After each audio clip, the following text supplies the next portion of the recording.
வாழ்க்கையில் சில சந்தர்ப்பங்களில் நாம் சில அவமானங்களை சந்திச்சே தீர வேண்டியிருக்கு. என்ன பண்ணுறது, காலம் அப்படி. அவமானப்படுறவங்க உடனே அடங்கி போய்டுறது தான் உலக வழக்கம். அவமானப்பட்டால் உடனே சீறி எழறவங்களும் உண்டு. ஆனால் அதையே ஒரு சவாலாக எடுத்துக்கிட்டு முன்னுக்கு வர்றவங்களும் சில பேர் இருக்கிறாங்க. அவங்க ரொம்ப அபூர்வம். இன்றைக்கி மனோதத்துவ நிபுணர்கள்லாம் என்ன சொல்கிறாங்க தெரியுமா?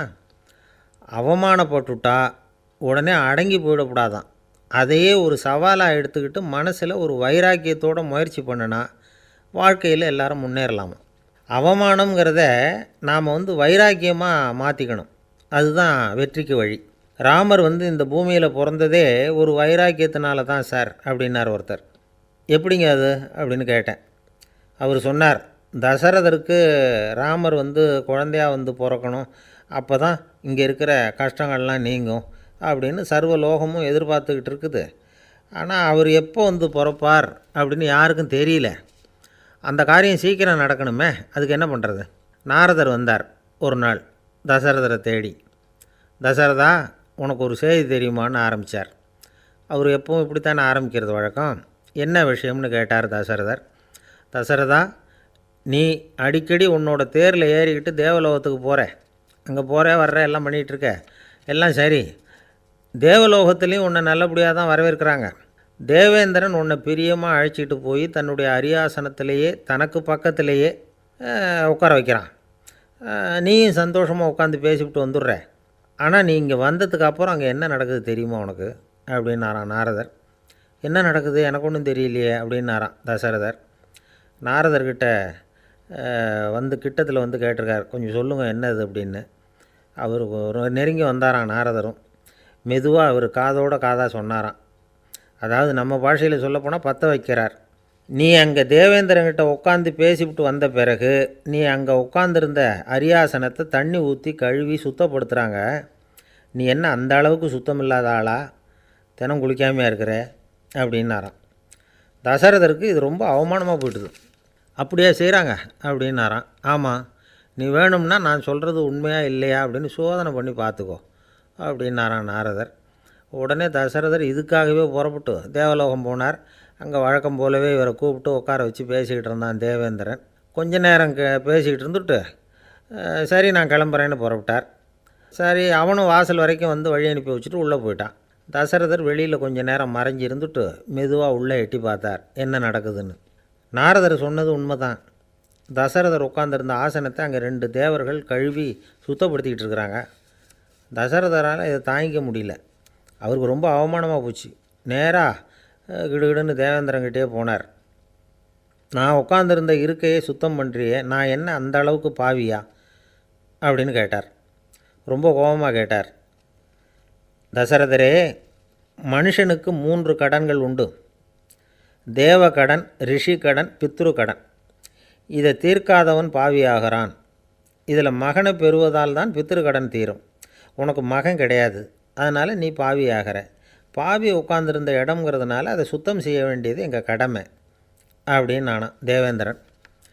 இந்த இடத்துல தசரதருக்கு ஏற்பட்ட அவமானம் ஒரு வைராக்கியமாக மாறிச்சு. தேவேந்திரனே கேட்டுக்கோ, ஒரு மகனை பெற்ற பிறகு தான் இந்த சபையில் மறுபடியும் அடி எடுத்து வைப்பேன் அப்படின்னு சொல்லிவிட்டு போயிட்டாரான்.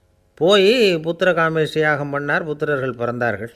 இந்த கதையில் உள்ள கருத்து என்னென்னா, தேவேந்திரன் தசரதரை அப்படி அவமானப்படுத்தலைன்னா அவருக்கு இப்படி ஒரு வைராக்கியம் பிறந்திருக்குமா? யோசித்து பார்க்கணும். நமக்கு ஏற்படுகிற சில அவமானங்களையும் வைராக்கியமாக மாற்றிக்குவோம். அப்படி மாற்றிக்கிட்டோம்னா வாழ்க்கையில் முன்னேறலாம். நம்ம ஆளுங்க சில பேர் அவமானத்தை வைராக்கியமாக மாற்றிக்கிறது எப்படி தெரியுமா?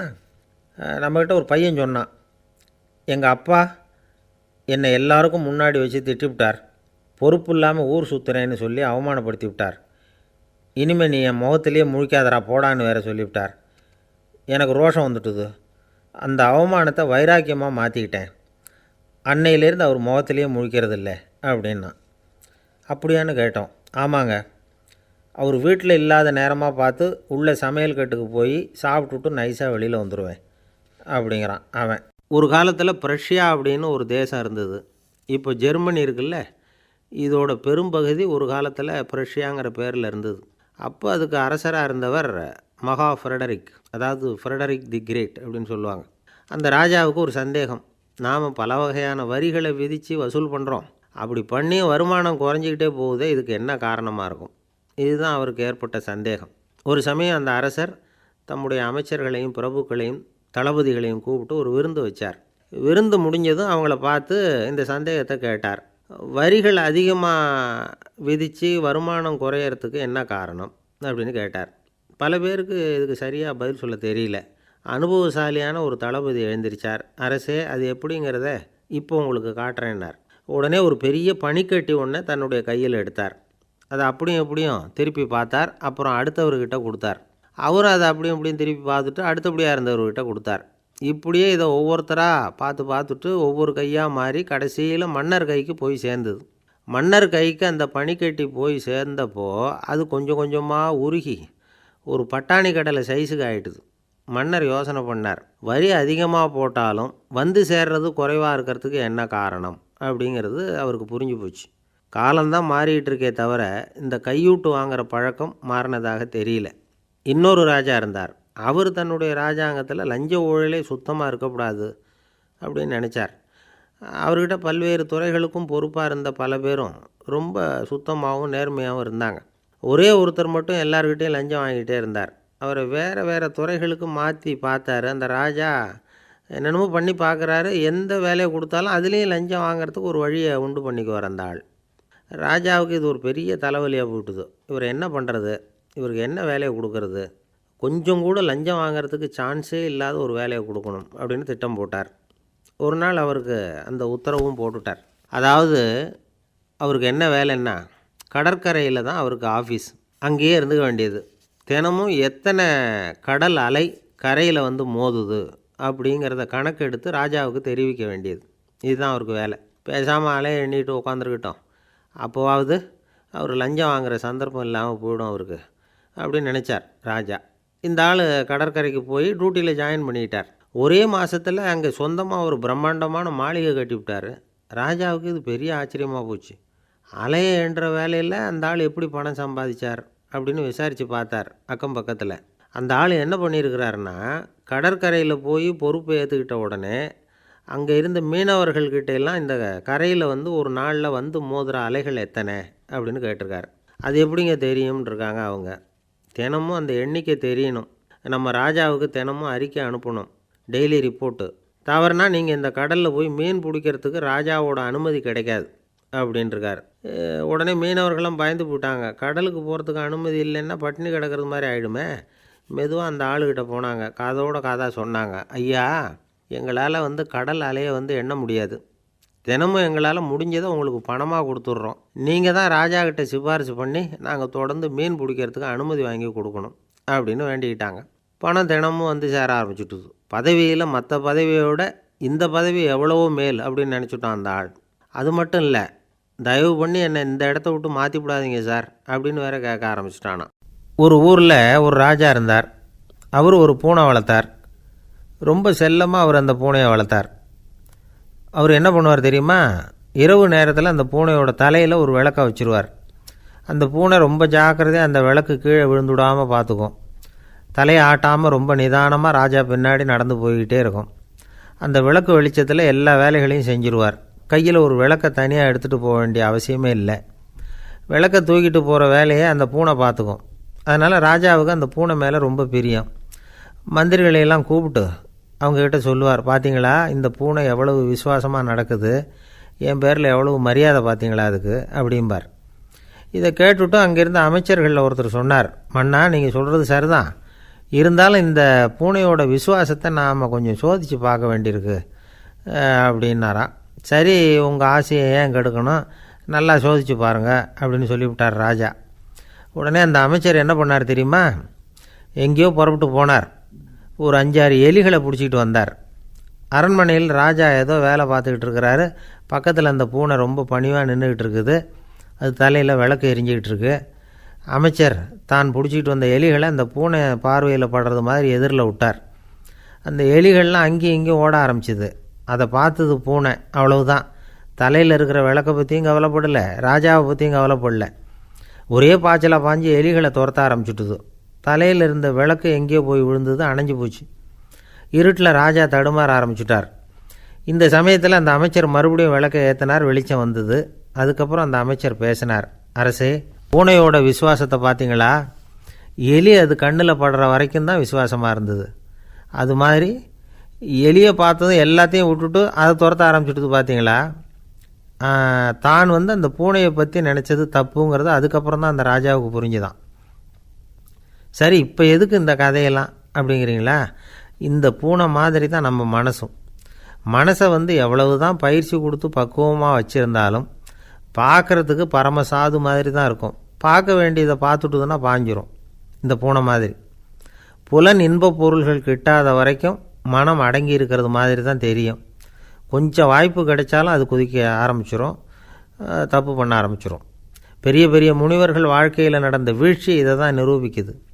புலன்களின் ஆற்றல் அதிகம், அதனால் மனக்கட்டுப்பாடு பயிற்சிகளில் ரொம்ப எச்சரிக்கையாக இருக்கணுங்கிறார் சுவாமி சிவானந்தர். மது பழக்கத்தையே விட்டுவிட்டேன்னு உறுதியாக இருப்பான். கடை கண்ணில் பட்டுவிட்டுதுன்னா கால் அவனை கேட்காமலே இழுத்துக்கிட்டு உள்ளே போயிடும்.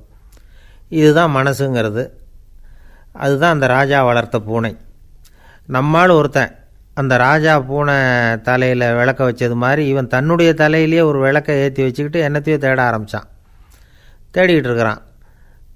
தலையை ஆட்டாமல் நிதானமாக நடந்து ரொம்ப நேரமாக தேடிகிட்டு இருக்கிறான். அந்த சமயம் அங்கே வந்த ஒருத்தர், என்னத்தை தேடுறீங்கன்னு கேட்டார். அதுதான் மறந்து போச்சு அப்படின்னு இழுத்தான். சரி, கொஞ்சம் இப்படி உட்காருங்க, ஞாபகம் வந்ததும் தேட ஆரம்பிக்கலாம் அப்படின்னார் அவர். இவன் கொஞ்ச நேரம் உட்காந்து யோசித்தான். அப்புறம் திடீர்னு எழுந்திரிச்சான். ஞாபகம் வந்துட்டுதுன்னா. என்னன்னு கேட்டார். எங்கள் வீட்டில் இருந்த விளக்கை எங்கே வச்சேன்னு தெரியல, அதை தான் தேடிக்கிட்டு இருக்கிறேன், ஏற்றி வைக்கலாம்னு பார்க்குறேன் அப்படின்னா. ஒரு ராஜா இருந்தார்.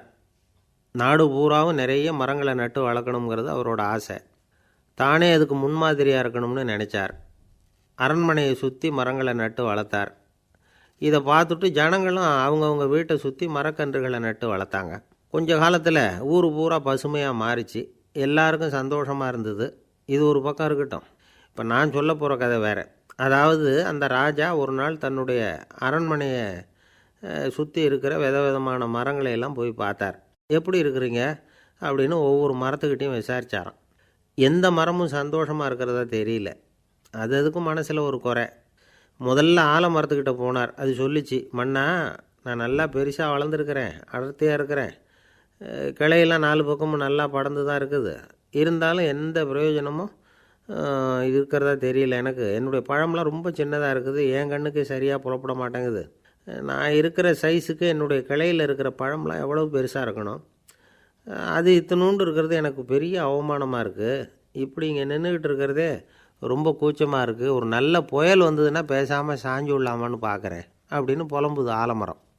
சரி, இருக்கட்டும்னு நினச்சிக்கிட்டு ராஜா அடுத்தபடியாக ஒரு அத்தி மரத்துக்கிட்ட போனார். அதுவும் புலம்ப ஆரம்பிச்சுட்டுது. நான் கூட பெரிய மரம் தான், இல்லை இலையெல்லாம் அழகாக தான் இருக்குது, பழம் அழகாக இருக்குது, இருந்தாலும் உள்ள விஷயம் இல்லையே, அத்தி பழத்தை புட்டு பார்த்தா அத்தனையும் சொத்தை அப்படின்னு பழமொழியே உண்டாயிட்டுதே. இப்படி ஒரு கெட்ட பேரோடு நான் இருக்கணுமா அப்படின்னு புலம்புது அது. சரி, இது இருக்கட்டும் அப்படின்னு சொல்லி அடுத்தபடியாக வேப்ப மரத்துக்கிட்ட போனார். அது தன்னுடைய வேதனையை வெளியிட்டது. எனக்கு எவ்வளவோ மருத்துவ குணங்கள்லாம் இருக்கிறதா சொல்லிக்கிறாங்க, இருந்தாலும் என்ன பிரயோஜனம், என்னுடைய பழத்தை மனிதர்கள் யாரும் விரும்பி சாப்பிட்றது இல்லையே அப்படின்னுது. ராஜா அடுத்தாப்பில் இருந்த ஒரு பனை மரத்துக்கிட்ட போனார். நான் நல்லா உயரமாக தான் வளர்ந்துருக்கிறேன், மற்ற மரங்கள்லாம் என்னை அண்ணாந்து தான் பார்க்கணும், இருந்தாலும் என்கிட்ட நிழலுக்காக யாரும் ஒதுங்கிறது இல்லையே அப்படின்னுது. என்ன இது, எல்லா மரமும் இப்படி திருப்தி இல்லாமல் இருந்துக்கிட்டு இருக்குதே அப்படின்னு நினச்சிக்கிட்டே ராஜா அடுத்தபடியாக அங்கே இருந்த ஒரு பைன் மரத்துக்கிட்ட போனார். அழகாக உயரமாக பசுமையாக தான் இருந்தது, ஆனால் பழமோ பூவோ கிடையாது. அதை நினச்சி அது வருத்தப்பட்டுக்கிட்டு இருக்குது. ஓக் மரம் அது ஒன்று நின்றுட்டு இருந்தது. அது என்ன சொல்லிச்சுன்னா, இலையுதிர் காலத்தில் என் மேலே இருக்கிற எல்லா இலைகளும் உதிர்ந்து போடுது, முடி கொட்டின மனிதர்கள் மாதிரி மொட்டையாக நான் நிற்க வேண்டியிருக்குது, என்ன வாழ்க்கை இது அப்படின்னு சொல்லி அழுத்துக்கிட்டது.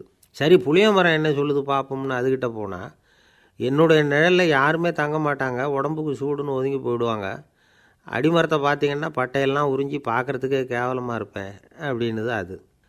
முருங்கை மரம் என்ன சொல்லிச்சு தெரியுமா, என்னுடைய இலை காயெல்லாம் சாப்பிட்றவங்களுக்கு சத்து கொடுக்கறது வாசம்தான், ஆனால் என் உடம்புல சத்தே கிடையாது, கொஞ்சம் வேகமாக காற்று அடிச்சதுன்னா முறிஞ்சி விழுந்துடுறேன், என்ன வாழ்க்கை இது அப்படின்னு சொல்லி அது வருத்தப்பட்டது. ராஜா யோசனை பண்ணார். என்ன இது, மரங்கள் பூமியின் வரங்கள்னு சொல்கிறோம், மழை பெய்யறதுக்கு அதுதான் காரணம், பூமி செழிப்பாக இருக்கிறதுக்கும் அதுதான் காரணம், வீடு கட்டுறதுக்கு மரம், நாற்காலி செய்ய உபயோகப்படுத்துறதுக்கும் அதுதான் உபயோகப்படுது. மனுஷனுக்கு வேண்டிய ஆகாரங்களையும் கொடுக்குது. இப்படிலாம் இருந்தும் எல்லா மரமும் நிம்மதி இல்லாமல் இருந்துக்கிட்டு இருக்குதே அப்படின்னு நினச்சார். அப்போது அங்கே இருந்த ஒரு மகிழ மரம் அவர் கண்ணில் பட்டுது. அந்த மரம் மட்டும் கொஞ்சம் நிம்மதியாக மகிழ்ச்சியாக இருக்கிறது மாதிரி தெரிஞ்சுது. உடனே ராஜா அதுக்கிட்ட போனார். உனக்கு மனசில் எதுவும் குறை இல்லையான்னு கேட்டார். இல்லை, நான் சந்தோஷமாக தான் இருக்கேன்னு அந்த மகிழ மரம். அப்படியான்னு ஆச்சரியமாக கேட்டார் ராஜா. ஆமாம் மன்னா, இந்த இடத்துல நீங்கள் ஒரு முருங்கை மரத்தையோ வேப்ப மரத்தையோ கூட நட்டிருக்கலாம். ஆனால் இந்த இடத்துல நடுறதுக்கு என்ன தேர்ந்தெடுத்துருக்குறீங்க, அதுவே எனக்கு பெருமை, அதுவே எனக்கு திருப்தி அப்படின்னு தான் மகிழ மரம். மகிழ மரம் சாதாரணமாக தான் இருக்கும். இளம் மஞ்சள் நிறத்தில் பூக்கள், அது காய்ந்தும் மனம் வீசும். மகிழ மரம் மாதிரி மன திருப்தியோடு வாழறதுக்கு நாம் கற்றுக்கணுமா. நாம் இந்த உலகத்தில் ஒரு நாயாவோ நரியாவோ கூட பிறந்திருக்கலாம். மனுஷனாக பிறந்திருக்கிறோம், அதுவே பெருமை தானே. இந்த நிறைவு தான் மகிழ்ச்சியின் ரகசியம். ஒரு பையன் அப்பா கிட்ட போய், அப்பா, நீங்கள் இந்த உலகத்தில் ஒரு மனுஷனாக பிறந்தது என்னோட அதிர்ஷ்டம் நானா. ஏண்டா அப்படி சொல்கிறேன்னு இருக்கார் அப்பா. நீங்கள் ஒரு கரடியாக பிறந்திருந்தா இந்நேரம் நானும் ஒரு கரடி குட்டியாக தானே இருந்திருப்பேன் அப்படின்னு நானா பையன். ஒரு ஊரில் ஒரு ராஜா இருந்தார். அந்த ராஜாவுக்கு ஒரு மந்திரி. ராஜா ரொம்ப நியாயமானவர், நேர்மையானவர், கண்டிப்பானவர். தப்பு செய்கிறது யாராக இருந்தாலும் தண்டனை கொடுப்பார். வேண்டியவங்களுக்கு ஒரு நியாயம், வேண்டாதவங்களுக்கு ஒரு நியாயங்கிறதெல்லாம் அவர்கிட்ட கிடையாது. ஒரு சமயம் அரசவையில் அந்த அமைச்சரே விதிமுறைகளுக்கு புறம்பாக ஏதோ நடந்துக்கிட்டு இருக்கார். மன்னருக்கு கோபம் வந்துட்டுது. உடனே அந்த அமைச்சரை கிட்டத்தில் கூப்பிட்டு அவர் கன்னத்தில் ஓங்கி ஒரு அறை கொடுத்துட்டாராம். உடனே அந்த அமைச்சர் என்ன பண்ணார் தெரியுமா? நேராக போனார். அங்கே நின்றுக்கிட்டு இருந்த இன்னொருத்தர் கன்னத்தில் ஓங்கி அரைஞ்சார். அறை வாங்கினவர் திகைச்சு போயிட்டார். இவர் ஏன் நம்மளை அரைகிறார் அப்படின்னு யோசனை பண்ணார். மன்னரும் திகைச்சு போயிட்டார். நாம் இவர் அரைஞ்சா அதுக்காக இவர் போய் இன்னொருத்தரை அரையணுமா அப்படின்னு யோசனை பண்ணார். இவருக்கு என்ன பைத்தியமானு கூட நினைக்க ஆரம்பிச்சிட்டார். ஆனால் என்ன ஆச்சுன்னா, அப்புறம் அமைச்சர் அவர் கவனிச்சிக்கிட்டு இருந்தாரா, அவர் இன்னொருத்தரை அரைஞ்சார் இல்லையா, அந்த அறை வாங்கின ஆசாமியை பார்த்து கத்திக்கிட்டு இருந்தார். யார்? அமைச்சர். ஏன்பா என்கிட்ட அறையை வாங்கிக்கிட்டு இப்படி விவரம் இல்லாமல் நின்றுக்கிட்டு இருக்கிறியே, நான் உனக்கு கொடுத்ததை நீ வேறு யாருக்கிட்டையாவது கொடுத்துரு அப்படின்னார். உடனே அந்த ஆள் பார்த்தான். தனக்கு அடுத்தபடியாக நின்றுக்கிட்டு இருந்தவனை ஓங்கி ஒரு அறை அரைஞ்சான். அவன் கன்னத்தை தடவிட்டே யோசனை பண்ணான். இது ஏதோ புரிஞ்சுக்கிட்ட மாதிரி அடுத்தாப்பில் நின்றுக்கிட்டு இருந்தவனை அரைஞ்சான். இப்படி இந்த அறை மாறி மாறி போய்கிட்டே இருக்குது. ஊர் பூரா பிரயாணம் பண்ண ஆரம்பிச்சுட்டுது. அன்றைக்கி ராத்திரி அந்த ராஜா படுக்கிறதுக்காக போனார். அந்த நேரம் பார்த்து அவர் கன்னத்தில் பலார்னு ஒரு அறை விழுந்தது. நம்மளே அரையிறது யார் அப்படின்னு அதிர்ச்சியோட மன்னர் திரும்பி பார்க்குறாரு. அரைஞ்சது அவரோட மனைவி. என்னாச்சு உனக்குன்னு கத்துனார் ராஜா. உங்களுக்கு தெரியாதா, ஊர் பூரா ஒருத்தர் மாற்றி ஒருத்தர் மூலமாக இந்த அறை பிரயாணம் பண்ணிட்டு வருது அப்படின்னாங்க அந்த அம்மா. அப்படின்னா ஆரம்பித்த இடத்துக்கே வந்துட்டுதா அப்படின்னாராம் மன்னர். என்ன சொல்கிறீங்கன்னு கேட்டிருக்காங்க. இவர் விவரத்தை சொன்னாராம். அப்படின்னா நீங்கள் ஆரம்பித்து வச்ச இந்த விளையாட்டை நான் முடித்து வச்சுட்டேன் அப்படின்னாங்களாம் அந்த அம்மா. மறுநாள் காலை மறுபடியும் அரசவை கூடிச்சு. அந்த அமைச்சர் மன்னரை பார்த்து கேட்டார். என்ன மகாராஜா, என்கிட்ட கொடுத்ததை திருப்பி வாங்கிட்டீங்களா அப்படின்னாராம். இப்படி நடக்கும்னு நான் எதிர்பார்க்கவே இல்லைன்னார் மன்னர். ஆனால் நான் எதிர்பார்த்தேன். அது எங்கே போயிட போகுது, ஊர் பூரா சுற்றி கடைசியில் உங்கள்கிட்ட தான் சேரும் அப்படிங்கிறது எனக்கு தெரியும் அப்படின்னாராம் அமைச்சர். இந்த கதை வேடிக்கையாக இருந்தால் கூட இதில் உள்ள கருத்து முக்கியமானது. இந்த உலகத்தில் பல கருத்துக்கள் இப்படி தான் மாறி மாறி சுற்றி வந்துக்கிட்டே இருக்குது. நம்மளும் ஒருத்தன் தன்னுடைய நண்பன் ஒருத்தனை கடத்தரில் பார்த்தான். உடனே ஓடி போய் பலார்னு ஒரு அறை கொடுத்தானான். அவன் கன்னத்தை தடவிட்டு ஏன்டா என்ன அரைஞ்சேன்னு கேட்டிருக்கான். நீ ஏன்டா என்னை முட்டாள்னு என் மனைவிட்ட போய் சொன்னேன் அப்படின்ட்டுருக்கான் அவன். உன்னை ஒரு முட்டாள்னு சொன்னதுக்காகவா நீ என்ன அரைஞ்சே அப்படின்னு கேட்டிருக்கான் இவன். டேய், நான் அதுக்காக அறையலப்பா, அது ஒரு பெரிய ரகசியம். நான் முட்டாளுங்கிறது அந்த ரகசியத்தை நீ ஏன் எங்கள் வீட்டில் போய் சொன்னேன், அதுக்காக தான் அரைஞ்சேன் அப்படின்னு நான் அவன். ஒரு ராஜா ஊரெல்லாம் சுற்றி பார்த்துட்டு வரலாம்னு ஒரு நாள் புறப்பட்டு போனார். ஒரு இடத்துல தறி நெசவு வேலை ரொம்ப மும்முரமாக நடந்துக்கிட்டு இருந்தது. ஒரு பெரியவர் தறியால் நெசவு வேலை செஞ்சுக்கிட்டு இருந்தார். பக்கத்தில் ஒரு அழகான பொண்ணு உட்காந்து நூலை சுற்றிக்கிட்டு இருக்குது. ராஜா அந்த பெரியவரை பார்த்து யார் இந்த பொண்ணுன்னு விசாரித்தார். ராஜா அப்படி கேட்டதும் அவருக்கு ரொம்ப பெருமையாக போயிட்டுது. ஏன்னா உட்காந்துருந்தது அவரோட மகள். அரசே, இது என்னுடைய மகள். இவ வேகமாக நூல் திரிக்கக்கூடியவள். வைக்கோல் எடுத்து இவ திரிச்சா கூட அது எல்லாம் பவுனிழையாக வெளியில் வரும் அப்படின்னு ஒரு ராசி இவளுக்கு அப்படின்னு ரொம்ப பெருமையாக ராஜா கிட்ட சொன்னார். ராஜா இதை கேட்டதும் அசந்துட்டார். அப்படியா, இவ்வளவு அழகும் சாமர்த்தியமும் உள்ள இந்த பொண்ணு என்னோட வரட்டுமே, இவளை என் மருமகளை ஆக்கிக்கிறேன் அப்படின்னார் ராஜா. அந்த பெரியவருக்கு ஒன்றும் புரியல. ஏதோ கொஞ்சம் பெருமையாக சொல்ல போக அது இப்படி ஆகிட்டுதே, அப்படின்னு கவலைப்பட்டார். இருந்தாலும் ராஜா பேச்ச தட்ட முடியுமா? மகளை அனுப்பி வச்சுட்டார். ராஜா அந்த பொண்ணை அரண்மனைக்கு அழைச்சிட்டு வந்தார். அங்கே ஒரு அறையில் வச்சு பூட்டி விட்டார். அந்த ரூமு நிறைய வைக்கோலை கொண்டாந்து போட்டு அடைச்சாங்க. 3 ராட்டைகள் வேறு வச்சுருந்தாங்க. நாளைக்கு பொழுது விடியறதுக்குள்ளே நீ இந்த வைக்கோலையெல்லாம் தங்க இழைகளாக மாற்றி காட்டணும். நாளைக்கு காலம்புறம் வந்து நான் இந்த அறை கதவை திறப்பேன். உன் தகப்பன் சொன்னது மாதிரி எல்லாம் தங்கமாக மாறி இருக்கணும், இல்லைன்னா நீ உயிர் தப்ப முடியாது அப்படின்னு உத்தரவு போட்டார். பாவம் அந்த பொண்ணு என்ன பண்ணும்? பகல் பூரா அழுதுகிட்டே உட்காந்துருக்குது. ராத்திரி பூராவும் தூக்கம் வரல. மறுநாள் அதிகாலை நேரத்தில் யாரோ கதவை தட்டுற சத்தம் கேட்டுது. பயந்துக்கிட்டே கதவை திறக்கிறா. திறந்து பார்த்தா வெளியில் 3 அவலட்சணமான பெண்கள். ஒருத்திக்கு வந்து கால் அகலமாக முறை மாதிரி இருக்குது, இன்னொருத்திக்கு கட்டை விரல் கரண்டி மாதிரி பெருசாக இருக்குது, 3ஆவது பொண்ணுக்கு உதடு தடித்து ரப்பர் மாதிரி தொங்கிக்கிட்டு இருக்கு. யார் நீங்கள்? உங்களுக்கு என்ன வேணும் அப்படின்னு கேட்குது இந்த பொண்ணு. நாங்கள் உங்களுக்கு உதவி செய்கிறதுக்கு தான் வந்திருக்குறோம் அப்படின்னு சொல்லி உள்ளே வந்தாங்க. உட்காந்தாங்க. கொஞ்ச நேரத்துக்குள்ளே உள்ளே இருந்த வைக்கோலையெல்லாம் தங்க இழைகளாக மாற்றி கொடுத்துட்டு போயிட்டாங்க. காலையில் ராஜா வந்தார், பார்த்தார். ஆகா பேஷுனார். இன்னும் கொஞ்சம் வைக்கோலை கொண்டாந்து அந்த ரூமில் போட சொன்னார். இந்த வைக்கோலையும் இன்றைக்கி தங்கமாக மாற்றிவிடு, நாளைக்கு மறுநாள் உனக்கும் இளவரசனுக்கும் கல்யாணம்னு சொல்லிவிட்டார். இன்றைக்கி ராத்திரி அந்த 3 பொண்ணுங்களும் வந்தாங்க. வைக்கோலை பொண்ணு இழைகளாக மாற்றினாங்க, புறப்பட்டாங்க. இந்த பொண்ணு அவங்க காலில் விழுந்து வணங்கினா. என் உசுரை காப்பாற்றினீங்க, உங்களுக்கு நான் என்ன கைமாறு செய்ய போகிறேன் அப்படின்னா. பயப்படாத, நீ விரும்பினா எங்களுக்கு ஒரு உதவி செய்யலாம். உன்னுடைய கல்யாணத்துக்கு நாங்கள் 3 பேரும் வரோம்.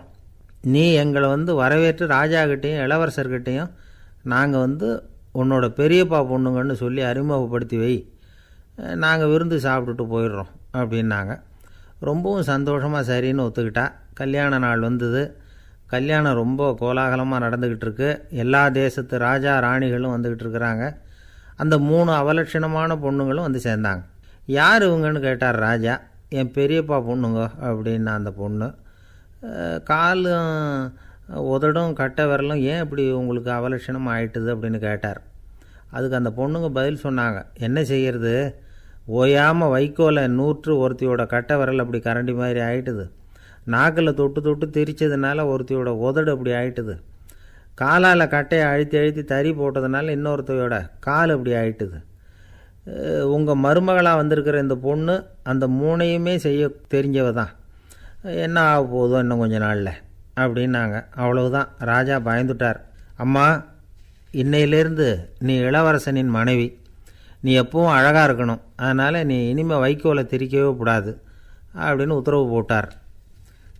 அவளை இக்கட்டான சூழ்நிலையிலேருந்து காப்பாற்றின அந்த 3 பொண்ணுங்களும் சந்தோஷமாக திரும்பி போயிட்டாங்களாம். சுவாமி சின்மயானந்தர் இந்த கதையை சொல்லியிருக்கிறார்.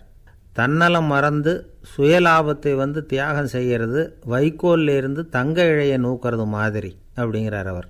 அது இருக்கட்டும், இப்போ நம்ம கதைக்கு வருவோம். ஒரு ராஜா தன்னோட மகனுக்கு சுயவரம் நடத்தினார். எல்லா தேசத்திலிருந்தும் ராஜகுமாரர்கள் வந்திருந்தாங்க. ராஜகுமாரியை கல்யாணம் பண்ணிக்கலாம்ங்கிற ஆசையில் சுயம்பர மண்டபத்திலேருந்து எல்லா ராஜகுமாரர்களும் அலறி அடிச்சுக்கிட்டு வெளியில் ஓடி வந்துக்கிட்டு இருக்கிறாங்களாம். ஏன் இப்படி எல்லாரும் மிரண்டு போய் ஓடி வர்றாங்கன்னு கேட்டார் ஒருத்தர். அதுக்கு இன்னொருத்தர் விவரம் சொன்னார். ராஜகுமாரியை இன்றைக்கி தான் அவங்க நேரில் பார்த்தாங்களாம், அதுதான் அப்படி ஓடி வந்துக்கிட்டு இருக்கிறாங்க அப்படின்னார். ஒரு ஊரில் ஒரு ராஜா இருந்தார். அவர் அடிக்கடி காட்டுக்கு வேட்டையாட போவார். சில நண்பர்களையும் கூட அழைச்சிக்கிட்டு போவார். காட்டுக்கு போனதும் ஆளுக்கு ஒரு பக்கமாக போய் வேட்டையாடுவாங்க. சாயந்தரமாக திரும்பி வருவாங்க. மறுநாள் அரண்மனையில் உட்காந்து ஒவ்வொருத்தரும் அவங்க அனுபவங்களையெல்லாம் சொல்லிக்குவாங்க. அவங்க வீரத்துக்கு தகுந்த மாதிரி பரிசை அந்த ராஜா கொடுப்பார். இது மாதிரி ஒரு தடவை எல்லோரும் வேட்டைக்கு போயிட்டு திரும்பி வந்ததும் உட்காந்து பேச ஆரம்பிச்சிருக்கிறாங்க. ஒருத்தன் சொன்னான், தன்னுடைய வீர தீர செயலை பற்றி அளக்க ஆரம்பிச்சிட்டான். ஏன்னா அதுக்கு பரிசு கிடைக்க போகுதில்ல, அதனால். அவன் என்ன சொன்னான் தெரியுமா? அரசே, நேற்றுக்கு காட்டில் என்னாச்சு தெரியுமா? எனக்கு நேராக ஒரு சிங்கம் வாயை திறந்துக்கிட்டு வந்துட்டுது. நான் பயப்படவே இல்லை. உடனே ஒரு கல்லை எடுத்து குறி பார்த்து வீசினேன். சிங்கத்து வாய்க்குள்ளே போய் அந்த கல் மாட்டிக்கிட்டுது. அவ்வளவுதான். அந்த சிங்கம் என்னை பார்த்துட்டு பயந்துட்டு ஒரே ஓட்டமாக திரும்பி ஓடி போயிட்டுது அப்படின்னா. ஆஹா பலே அப்படின்னு எல்லோரும் கை தட்டினாங்க. 2வது ஆள் ஒருத்தன் எழுந்திரிச்சான். அவன் சொல்ல ஆரம்பித்தான், அரசே, நான் போன வழியில் 2 பெரிய மலைப்பாம்பு கிடந்தது, என்னை முழுங்கிறதுக்கு வந்தது. நான் என்ன பண்ணேன் தெரியுமா? அந்த 2 பாம்போட வாலையும் ஒன்றா சேர்த்து முடிச்சு போட்டுட்டேன். அவ்வளவுதான்.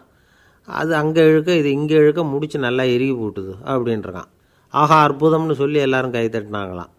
அடுத்தபடியாக 3வது ஆள் ஒருத்தன் வந்தான். அவன் சொல்ல ஆரம்பித்தான், மன்னா நான் போன பாதையில் குறுக்க ஒரு ஆறு, அதில் இறங்கி குளித்தேன்.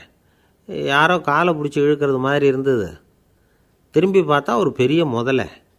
நான் உடனே அப்படியே ஒரு துள்ளல் துள்ளி அது முதுகில் போய் உக்காந்துக்கிட்டேன். அதை அப்படியே கரைக்கு நீந்த வச்சேன். கரைக்கு வந்து சேர்ந்ததும் அப்படியே ஒரே துள்ளி குதித்து கரைக்கு வந்துட்டேன் அப்படின்றான். அவன் தன்னுடைய வீரத்தை அப்படி சொல்லியிருக்கான். அடடா எப்பேற்பட்ட வீரம் அப்படின்னு எல்லாரும் கை தட்டினாங்களாம். 4வது ஆள் எழுந்திரிச்சான். மன்னா நான் போன இடத்துல ஒரு கரடி வந்து என்னை துரத்த ஆரம்பிச்சுட்டுது. நான் ஒரு மலை உச்சிக்கு வந்துட்டேன். அதுக்கப்புறம் ஒரு அடி எடுத்து வச்சாலும் அதில் பாதாளத்தில் விழ வேண்டியது தான். அந்த நேரம் பார்த்து ஒரு பெரிய ராட்சச கழுகு அந்த பக்கமாக பறந்து வந்தது. நான் உடனே அப்படியே உயர எழும்பி அந்த கழுகோட காலை பிடிச்சிக்கிட்டேன். அப்படியே தொங்கிக்கிட்டே வந்தேன். ஒரு நல்ல இடம் வந்ததும் தொப்புன்னு கீழே குதித்து நடந்து வந்துட்டேன்னா. இதுக்கும் எல்லோரும் கை தட்டுறாங்க. கடைசியாக ஒரு ஆள் எழுந்திரிச்சான். அரசே நான் வந்து போன வழியில் ஒரு பெரிய யானை குறுக்க வந்தது. பயங்கரமாக சத்தம் போட்டுக்கிட்டே வந்தது. நான் பயந்து ஓடலை. உடனே என்ன பண்ணேன் தெரியுமா? அந்த யானையோட வாலை பிடிச்சி தூக்கினேன். தலைக்கு மேலே தூக்கி கரன்னு சுற்றினேன். வேகமாக சுற்றி வீசி எறிஞ்சேன். அவ்வளவுதான். அதே ஸ்பீடில் அந்த யானை மேலே போக ஆரம்பிச்சுட்டுது. இன்னும் கூட அது போய்கிட்டே தான் இருக்குது, கீழே விழவே இல்லைன்னா. இதை கேட்டதும் ராஜாவுக்கு கோபம் வந்துட்டுது. என்ன முட்டாள்னு நினச்சிக்கிட்டு பேசுகிறியா? யானையை வந்து நீ வாலை பிடிச்சி தூக்குன, அதை நான் நம்பணுமா அப்படின்னார். உடனே இவன் பணிவாக பதில் சொன்னான். அரசே, ஒரு சிங்கத்து வாயில் கல் மாட்டிக்கிட்டதை நம்புறீங்க, மலைப்பாம்பு வாலை பிடிச்சி முடிச்சு போட்டதை நம்புறீங்க, முதல்ல முதுகில் சவாரி பண்ணதையும் நம்புறீங்க, கழுகு காலை பிடிச்சிக்கிட்டு பறக்கிறதையும் நம்புறீங்க. அப்படி நம்புறப்போ நான் சொன்னதை மட்டும் நம்பக்கூடாதா அப்படின்னு கேட்டானான். பொய் சொன்னவங்கெல்லாம் தலையை தொங்க போட்டுக்கிட்டாங்களாம். ராஜா அவங்கள பார்த்து சொன்னாராம், நீங்கள் எல்லாரும் என்னை முட்டாளாக்கியிருக்கிறீங்க. கடைசியாக பேசின இவன் தான் எனக்கு உண்மை எது பொய் எதுங்கிறத புரிய வச்சிருக்கிறான். இவன் தான் உண்மையான தைரியசாலி அப்படின்னு சொல்லி அவனுக்கே பரிசையெல்லாம் கொடுத்து பாராட்டினாராம். இப்படி ஒரு கதை. உண்மையை நிலைநாட்டுகிறவன் தான் உண்மையான வீரன் அப்படிங்கிறத இதிலிருந்து நாம் புரிஞ்சுக்கணும். இந்த காலத்துல எல்லாம் பொய் சொன்னால் தான் பிழைக்க முடியுங்கிறது ஒரு சில பேரோட நம்பிக்கை. ஒரு அப்பாவுக்கு தன் மகனுக்கு பொய் சொல்ல தெரியலையேங்கிற கவலை. பொய் சொன்னால் தான் இந்த உலகத்தில் பிழைக்கலாம், ஆனால் இவனுக்கு அது தெரியலையே, அதனால் இவனை அழைச்சிட்டு போய் நடுக்கடலில் விட்டுட்டு வந்துடுவோம் அப்படின்னு அழைச்சிட்டு புறப்பட்டான். கடற்கரைக்கு போனான். மகனுக்கு சந்தேகம், எங்கேப்பா என்னை அழைச்சிட்டு போகிறேன்னு கேட்டிருக்கான். கடலில் மீன் பிடிக்க கற்றுக் கொடுக்க போகிறேன் உனக்கு அப்படின்னானா. நான் ஏற்கனவே மீன் பிடிச்சிட்டேனேன்னானா இவன் மகன். எங்கே அதுன்னு கேட்டிருக்கான். அப்பங்காரன். சுட்டு சாப்பிட்டுட்டேன்ருக்கான் புள்ள. அப்பங்காரன் பார்த்தான், சரி நம்ம புள்ள பொழைச்சிக்கோ அப்படின்னு சொல்லி திருப்பி அழைச்சிட்டு வந்துட்டானான். காசி மாநகரத்தை பிரம்மதத்தன் அப்படிங்கிற ராஜா ஆட்சி பண்ணிட்டு வந்தார். அவர் ஒவ்வொரு வருஷமும் ஒரு திருவிழா நடத்துறது வழக்கம். எல்லா தேசத்திலிருந்தும் எல்லா வகையான ஜனங்களும் அதில் வந்து கலந்துக்குவாங்க. ஒரு சமயம் அது மாதிரி விழா நடந்துக்கிட்டு இருந்தது. வைகுண்டத்திலேருந்து தேவலோகத்திலேருந்து நிறைய தேவகுமாரர்கள்லாம் காசி நகருக்கு அப்போது வந்திருந்தாங்க. அதில் முக்கியமாக ஒரு 4 தேவகுமாரர்கள். அந்த 4 பேரையும் சுற்றி ஏகப்பட்ட கூட்டம். அப்படி என்ன விசேஷம் அவங்கக்கிட்ட அப்படின்னா, மற்றவங்கள விட அவங்க முகம் அழகாக இருந்ததா அப்படி பார்த்தா அப்படியும் இல்லை. அவங்க அணிஞ்சிருந்த மலர் மாலைகள் தான் அதுக்கு காரணமாக. அந்த மலர்கள்லேருந்து அப்படி ஒரு அபூர்வமான நறுமணம். இதுக்கு முன்னாடி இப்படி ஒரு நறுமணத்தை அந்த ஊர் ஜனங்க அனுபவிச்சதே இல்லை. அதுதான் அந்த 4 பேரையும் சுற்றி கூட்டம். எல்லோரும் கேள்வி கேட்க ஆரம்பித்தாங்க. உடனே அந்த 4 தேவகுமாரர்களும் எல்லாருக்கும் தெரியும்படியாக வானத்தில் எழும்பி கொஞ்சம் உயரமாக நின்றுக்கிட்டாங்க. கீழே நின்றுக்கிட்டு இருந்த அரசன்லேருந்து ஆண்டி வரைக்கும் ஒருத்தர் பாக்கி இல்லாமல் ஒரே குரலில் எல்லாரும் அவங்கள பார்த்து, எங்களுக்கும் இது மாதிரி மாலையை போட்டுக்கணும்னு ஆசையாக இருக்குது, அதுக்கு நீங்கள் தான் அருள் பண்ணணும் அப்படின்னு கேட்டுக்கிட்டாங்க. மாலை போட்டுக்கிறதுனா எல்லாருக்கும் ஆசையாக தானே இருக்கும். அந்த 4 தேவகுமாரர்களில் ஒருத்தர் புத்தர் பிரான். அவர் சொன்னார், பூலோகவாசிகளே, நான் சொல்கிறத கொஞ்சம் பொறுமையாக கேளுங்க. கக்காரு அப்படிங்கிற கற்பக விருட்சத்தின் மலர்களால் தொடுக்கப்பட்டது இந்த மாலை. இதுக்கு நிறைய சக்தி உண்டு. எந்த காலமும் இது வாடாது, வாசனையும் குறையாது. ஆனால் இதை அணிந்து கொள்கிறதுக்கு சில தகுதிகள் தேவை அப்படின்னார். என்ன தகுதி அது சொல்லுங்களேன் அப்படின்னு ஏக காலத்தில் எல்லாரும் சத்தம் போட்டாங்க. தீய இயல்புகள் உள்ளவங்க, இழிந்த சிந்தனை, இழிந்த செயல் உள்ளவங்க இந்த மாலையை அணிய முடியாது அப்படின்னார். அவ்வளோதான். கூட்டத்தில் சத்தம் போட்டவங்கள்லாம் மெதுவாக அப்படி அடங்க ஆரம்பிச்சிட்டாங்க. இன்னொரு தேவகுமாரன் சொன்னார், அடுத்தவங்க பொருளை அபகரிக்காதவன், அடுத்தவங்களுக்கு கெடுதல் பண்ணக்கூடிய பொய் பேசாதவன், பேராசையினால் கெட்ட வழியில் பொருள் ஈட்ட நினைக்காதவன் இந்த மாலையை போட்டுக்கலாம் அப்படின்னார். கூட்டத்திலேருந்து யாரும் முன்னுக்கு வரல. ஒரே ஒரு ராஜகுரு மட்டும் கொஞ்சம் முன்னாடி வந்தார். பெரியவர், படித்தவர் அவர். எனக்கு தகுதி இருக்குது அந்த மாலையை போட்டுக்கிறதுக்கு அப்படின்னார்.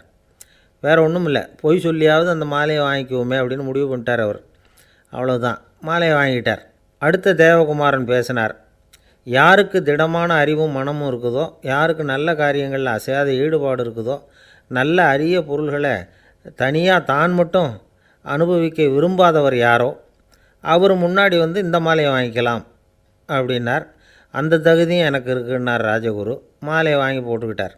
இன்னொரு ராஜகுமாரன் பேச ஆரம்பித்தார். அறநெறியில் செல்வம் சேர்க்கணும், ஆடம்பர பொருள்களுக்கு அடிமையாகக்கூடாது, வெற்றி அடைஞ்சாலும் கர்வம் வரக்கூடாது, அப்படிப்பட்டவங்க இந்த மாலையை போட்டுக்கலாம்னார்.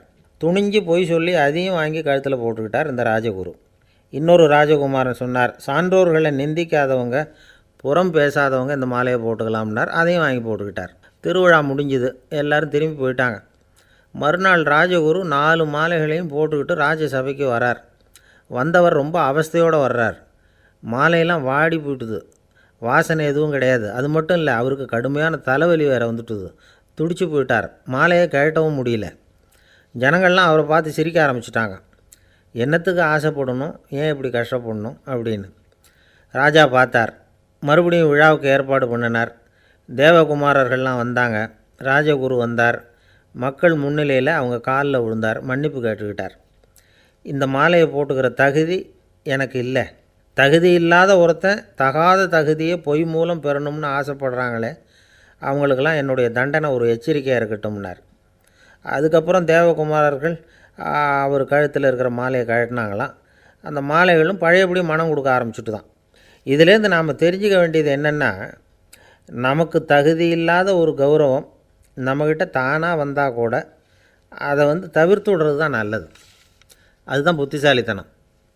ஒருத்தர் வந்தார். சார், எங்கள் இலக்கிய மன்ற விழாவுக்கு நீங்கள் தலைமை தாங்கணும்னார். உடனே இவர் சொன்னார், பேச்சாளர், சார், இலக்கியத்தை பற்றி பேசுகிற தகுதி எனக்கு இல்லையே அப்படின்னார். உடனே அவர் கூப்பிட வந்தவர் சொன்னார், அந்த தகுதி உங்களுக்கு இல்லைங்கிறது எங்களுக்கும் தெரியும் சார், அதனால தான் உங்களை தலைமை தாங்க கூப்பிட்றேன் அப்படின்னார். அது சரி, தலைமைன்னா அதுக்கு இவர் என்ன தான் அர்த்தம் பண்ணுறாருன்னு தெரியல. ஒரே ஒரு ஊரில் ஒரு ராஜா இருந்தார். அவர் பேரில் மக்களுக்கு ரொம்ப மரியாதை. அவ்வளவு நல்லா ஆட்சி புரிஞ்சிக்கிட்டு வந்தார். அவருக்கு வயசாகிட்டுது. அதனால் ஒரு நாள் அமைச்சரை கூப்பிட்டார். இதை பாருங்கள், எனக்கு வயசாகிட்டுது, அதனால் இந்த அரச பொறுப்பையெல்லாம் நீங்கள் ஏற்றுக்குங்க அப்படின்னார். அதுக்கப்புறம் ராணியை கூப்பிட்டார். வா, நாம் இனிமேல் இங்கே இருக்க வேணாம், காட்டுக்கு போய் தவம் பண்ணலாம் அப்படின்னு கூப்பிட்டார். இந்த செய்தி மக்களுக்கு அறிவிக்கப்பட்டது. மக்கள் உடனே கூட்டம் கூட்டமாக அரண்மனைக்கு வர ஆரம்பிச்சிட்டாங்க. மன்னரை போய் பார்க்குறாங்க. அரசே, தாங்கள் எங்களுக்கு தந்தை மாதிரி, நீங்கள் காட்டுக்கு போயிட்டால் நாங்கள்லாம் இங்கே எப்படி இருக்க முடியும்? எங்களுக்கெல்லாம் எந்த துன்பமும் இல்லாமல் பார்த்துக்கிட்டு வர்றீங்க. இது மாதிரியான ஒரு அரசாட்சி இல்லைன்னா மக்கள் வாழ்ந்து என்ன பயன் அப்படின்னாங்க. இருந்தாலும் என்ன பண்ணுறது, வயசாகிட்ட காரணத்தினால இந்த முடிவுக்கு வர வேண்டியிருக்குது அப்படின்னாராம் ராஜா. அப்படின்னா நீங்கள் காட்டுக்கு போக வேணாம், நாங்கள் போகிறோம். நாங்கள் அங்கே போய் தவம் பண்ணுறோம், வழிபாடு பண்ணுறோம். கடவுள் வருவார், அவர்கிட்ட வரம் வாங்கிட்டு வந்துடுறோம் அப்படின்னாங்களாம். அப்படி சொல்லிவிட்டு உடனே எல்லோரும் காட்டுக்கு போனாங்க. நாட்டு மக்கள் எல்லாரும் ஒட்டு மொத்தமாக காட்டில் உட்காந்துக்கிட்டு தவம் பண்ணுறதை பார்த்தார் கடவுள். உடனே புறப்பட்டு வந்தார். எல்லோரும் இப்படி உட்காந்துருக்குறீங்களே, என்ன வேணும் உங்களுக்கு அப்படின்னு கேட்டார். உடனே மக்கள் எல்லாரும் ஒரு குரலில் சொன்னாங்க, சுவாமி, எங்கள் மன்னன் ரொம்ப நாளைக்கு நல்லபடியாக இருக்கணும்.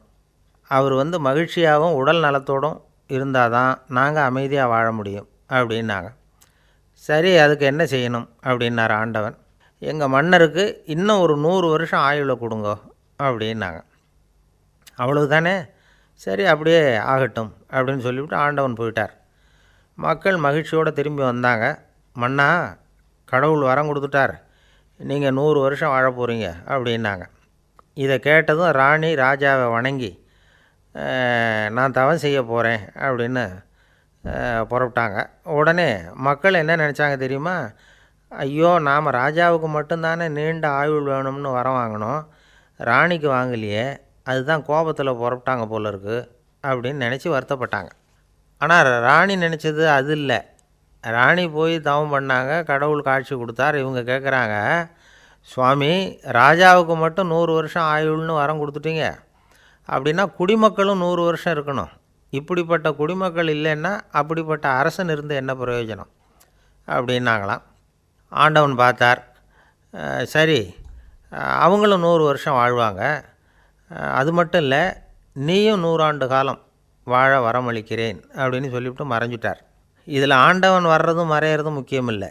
இதில் கவனிக்க வேண்டியது ஆள்கிறவனின் விசால மனம், குடிமக்களின் விசால மனம், ஆள்கிறவன் மனைவியினுடைய விசால மனம். இப்படி ஒரு நாடு இருந்துட்டுதுன்னா எப்படி இருக்கும் வாழ்க்கை நினச்சி பாருங்கள். அதனால தான் பெரியவங்கள்லாம் சொல்கிறாங்க, இதய வாசல் திறந்தே இருக்கணும், இதயத்தின் கதவுகளை மூடாதீங்க அப்படின்னு சொல்லுவாங்க. என்கிட்ட ஒருத்தர் சொன்னார், என்னுடைய இதய வாசல் எப்போவும் திறந்தே தான் இருக்குதுன்னார். எதனால் அப்படி சொல்கிறீங்க அப்படின்னு கேட்டோம். டாக்டரே சொல்லிவிட்டார், என்னுடைய இதயத்தில் ஒரு ஓட்டை இருக்குது அப்படின்னு, வால்வு சரியில்லையா அப்படிங்கிறார். ஒரு ஊரில் ஒரு ராஜா இருந்தார். பெரிய அரண்மனையில் தான் இருக்கிறார். எல்லா வசதியும் இருந்தது. இருந்தாலும் அவர் எல்லாரும் சொல்கிறது எப்படி தெரியுமா, பிச்சைக்கார ராஜா. அப்படி ஒரு பேர் அவருக்கு நிலச்சி போச்சு. ஜனங்களும் சரி, மற்ற தேசங்களில் உள்ளவங்களும் சரி, அவர் அந்த பேர் சொல்லியே குறிப்பிடுறது வழக்கமாக போட்டுது. இது அவருக்கு ரொம்ப கவலையாக போச்சு. என்ன இது, நம்மளை தேடி வர்றவங்களுக்கெல்லாம் நாம் சோறு போடுறோம், நம்ம புகழ்ந்து பாடல் ஏற்றி கொண்டு வர்ற புலவர்களுக்கெல்லாம் அவங்க எப்படி வந்தாலும் ஒருவேளை சோறு போடணுங்கிறது உத்தரவு. இவ்வளவுலாம் செஞ்சும் நம்மளை போய் பிச்சைக்கார ராஜான்னு எல்லாரும் சொல்கிறாங்களே, அது ஏன், எதுக்காக இப்படி சொல்கிறாங்க? இதுதான் ராஜாவுக்கு குழப்பம். சரி, இதை பற்றி நம்ம அமைச்சர்கள்கிட்ட கேட்கலாமா அப்படின்னு யோசனை பண்ணார். இந்த விஷயத்தை போய் அவங்கக்கிட்ட எப்படி கேட்குறதுன்னு அவருக்கு தயக்கமாக இருந்தது. கௌரவ குறைச்சலாக தெரிஞ்சுது அவருக்கு. சரி, சாதாரண குடிமக்கள்கிட்ட இதை பற்றி கேட்கலாமா அப்படின்னு யோசனை பண்ணார். கேட்கலாம், ஆனால் அவங்க யாரும் ராஜா முன்னாடி வந்து நின்று தைரியமாக பேசக்கூடிய அளவுக்கு இல்லை. ராஜாவோட குழப்பம் நாளுக்கு நாள் அதிகமாக போச்சு. கடைசியாக அவர் ஒரு முடிவுக்கு வந்தார். அதாவது, இதை பற்றி ஒரு பிச்சைக்காரங்கிட்டே கேட்டு பார்த்துட்டா என்ன. இதுதான் அவர் பண்ண முடிவு. உடனே மாறு வேஷம் போட்டுக்கிட்டு நகர்வலம் போனார். ஒரு பிச்சைக்காரனை கண்டுபிடிச்சார். இதை பாருப்பா, நம்ம ராஜாவை எல்லாரும் பிச்சைக்கார ராஜான்னே சொல்கிறாங்களே, அதுக்கு என்ன காரணமாக இருக்கும் அப்படின்னு கேட்டார். அதுக்கு அவன் சொல்கிறான், இதுக்கான பதிலை இன்னும் ஒரு 30 நாளில் சொல்கிறேன் அப்படின்னா. உடனே இவருக்கு சந்தோஷம். உண்மையை அவங்ககிட்ட சொன்னார். நான் வேறு யாரும் இல்லை, நான் தான் இந்த நாட்டு ராஜா. இப்போ நீ என் கூடவே வந்துடு, அரண்மனையிலேயே தங்கிக்கோ, 30 நாள் கழித்து எனக்கு பதில் சொல்லிவிட்டு அதுக்கப்புறமா நீ போகலாம் அப்படின்னு சொல்லி அழைச்சிட்டு வந்துட்டார். அரண்மனையில் ஒரு மூலையில் அவன் தங்கிறதுக்கு இடம் கொடுத்தார். தினம் 2 வேளையும் இவனுக்கு சோறு போடுங்க அப்படின்னு உத்தரவு போட்டார். ராஜா கொடுத்த இடத்துல போய் உக்காந்துக்கிட்டான் அந்த பிச்சைக்காரன். தினமும் அந்த அரண்மனையில் நடக்கிறதையெல்லாம் கவனிச்சிக்கிட்டு வந்தான். வேளைக்கு சாப்பாடு வரும், சாப்பிட்டுக்கிட்டு இருக்கான். இப்படி 30 நாள் முடிஞ்சுது. ராஜா வந்தார். என்ன, என்னோட கேள்விக்கு பதில் என்னன்னு கண்டுபிடிச்சிட்டியான்னார். கண்டுபிடிச்சிட்டேன்னா. என்ன எல்லாரும் பிச்சைக்கார ராஜான்னு சொல்கிறாங்களே, அது நியாயமாக படுதா உனக்குன்னு கேட்டார். நியாயமாக தான் படுது, சந்தேகம் இல்லாமல் நீங்கள் பிச்சைக்கார ராஜா தான். என்ன தான் நீங்கள் வசதியோடவும் படைபலத்தோடவும் இருந்தால் கூட நீங்கள் எங்கள் வர்க்கத்தை சேர்ந்த ஆசாமி தான் அப்படின்னு அடித்து சொல்லிவிட்டான் அந்த ஆள். என்னால் அப்படி சொல்கிறேன்னு கேட்டார் இவர். அரசே, ஒரு உண்மையை கண்டுபிடிச்சி சொல்கிறதா நான் உங்ககிட்ட சொன்னேன். நீங்கள் ராஜ பரம்பரைன்னா உடனே உங்கள் கழுத்தில் கிடக்கிற முத்து மாலையை கழட்டி பரிசாக கொடுத்துருப்பீங்க, பொன்னையும் மணியையும் கொடுத்துருப்பீங்க. ஆனால் நீங்கள் அப்படி செய்யலை. என்னை ஒரு மூலையில் உட்கார வச்சு 2 வேளை சோறு போட சொன்னீங்க. உங்களை தேடி யார் வந்தாலும், யார் வந்து பாராட்டி பேசினாலும் அல்லது பிரச்சனைகளை சொன்னாலும் நீங்கள் செய்கிற ஒரே காரியம் சோறு போடுறது தான். பிச்சைக்காரனுக்கு சோறு மட்டும்தான் உலகம். உங்கள் விஷயத்துலேயும் நீங்கள் அப்படி தான் நினைக்கிறதாக தெரியுது. நல்லா கவனிங்க. எந்த ஒரு பிரச்சனைக்கும் சோறு தான் முடிவுன்னு நினைக்கிறீங்க பாருங்கள். நீங்கள் சந்தேகமில்லாத எங்களை சேர்ந்த ஆள் தான் அப்படின்னு விட்டான் அந்த பிச்சைக்காரன். அதுக்கப்புறம் தான் அந்த ராஜா தன்னுடைய தவறுகளையெல்லாம் திருத்திக்கிட்டாராம். பசின்னு வர்றவங்களுக்கு சோறு தான் போடணும், அது தப்பு இல்லை. பாராட்ட வர்றவங்களுக்கெல்லாம் சோத்தையே போட்டு அனுப்புனா இப்படி தான் பேர் வரும். எனக்கு தெரிஞ்ச ஒருத்தர் தினமும் யாராவது ஒருத்தரை தன் வீட்டுக்கு அழைச்சிட்டு போவார், சாப்பாடு போட்டு அனுப்புவார். முன்னறிவிப்பு இல்லாமல் திடீர்னு ஒரு விருந்தாளியோட வீட்டில் போய் இவர் நிற்கிறது வழக்கம். அந்த அம்மாவும் இவருக்காக தயார் பண்ணி வச்சுருந்ததை இவர் அழைச்சிட்டு வந்திருக்கிற விருந்தாளிக்கு போட்டுருவாங்க. விருந்தாளி சாப்பிட்டுட்டு போனதுக்கப்புறம் இவர் மனைவிகிட்ட உனக்கு சிரமம் வேணாம் அப்படின்னு சொல்லிவிட்டு பக்கத்தில் உள்ள ஒரு ஹோட்டலுக்கு போய் காசு கொடுத்து சாப்பிட்டுட்டு வந்துடுவார். பல நாள் இப்படி நடக்கும். ஒரு நாள் அவரை தனியாக கூப்பிட்டுக்கிட்டு போய் ஏன் இப்படி பண்ணுறீங்கன்னு கேட்டோம். அதுக்கு அவர் சொல்கிறாரு, எங்கள் வீட்டு சாப்பாட்டிலேருந்து தப்பிக்கிறதுக்கு எனக்கு வேறு வழி எதுவும் தெரியல சார், அதனால தான் இப்படி பண்ணிகிட்ருக்கிறேன் அப்படின்னார் ரொம்ப பரிதாபமாக.